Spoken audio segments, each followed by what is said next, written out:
घने जंगल के बीचों बीच कवि नाम का एक युवा लड़का रहता था। एक बच्चे के रूप में त्याग दिए जाने के बाद उनका पालन पोषण जंगल के कोमल प्राणियों ने किया, जिन्होंने उन्हें जंगली तरीके सिखाए।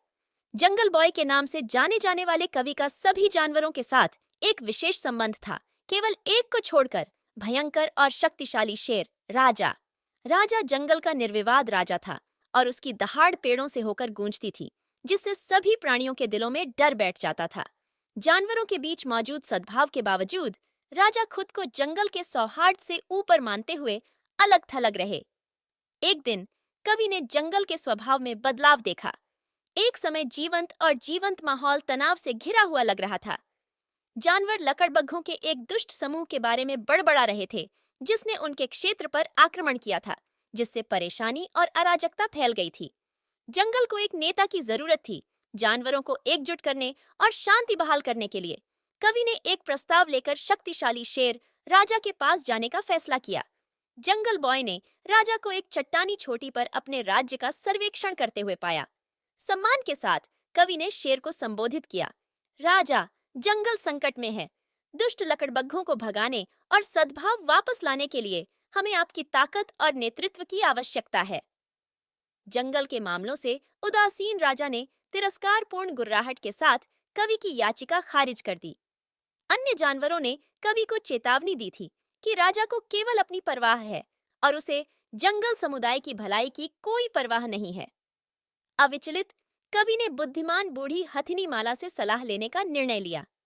माला ने एक शेर के बारे में एक कहानी साझा की, जो घमंड में अंधा होकर जंगल की चीख पुकार को तब तक नजरअंदाज कर देता था जब तक बहुत देर नहीं हो जाती। कवि ने ध्यान से सुना, यह समझते हुए कि कभी-कभी सबसे शक्तिशाली व्यक्ति को भी विनम्रता और जिम्मेदारी अपनाने की जरूरत होती है।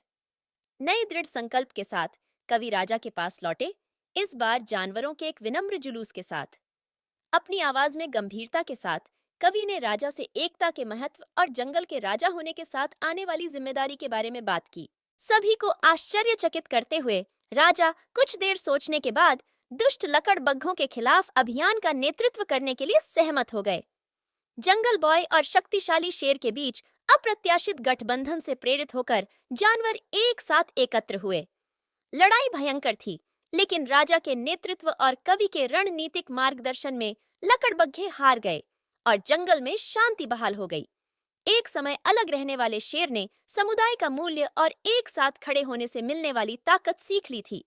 इसके बाद राजा एक नए सम्मान के साथ कवि के पास पहुंचे। जंगल बॉय, तुमने मुझे एक मूल्यवान सबक सिखाया है। सच्ची ताकत सिर्फ ताकत में नहीं, बल्कि समुदाय की एकता में निहित है। उस दिन के बाद से राजा न केवल जंगल का राजा बन गया, बल्कि उसका रक्षक और सभी का सम्मान करने वाला नेता भी बन गया। जंगल बॉय ने अपनी बुद्धि और दृढ़ संकल्प के माध्यम से न केवल जंगल को बाहरी खतरों से बचाया था, बल्कि एक बार गर्व करने वाले शेर का दिल भी बदल दिया था। सरसराती पत्तियों और भिन भिनाते कीड़ों के माध्यम से नैतिकता गूंजती है। एक एकजुट समुदाय एक शक्तिशाली शक्ति है, जो किसी भी चुनौती को पार कर सकता है।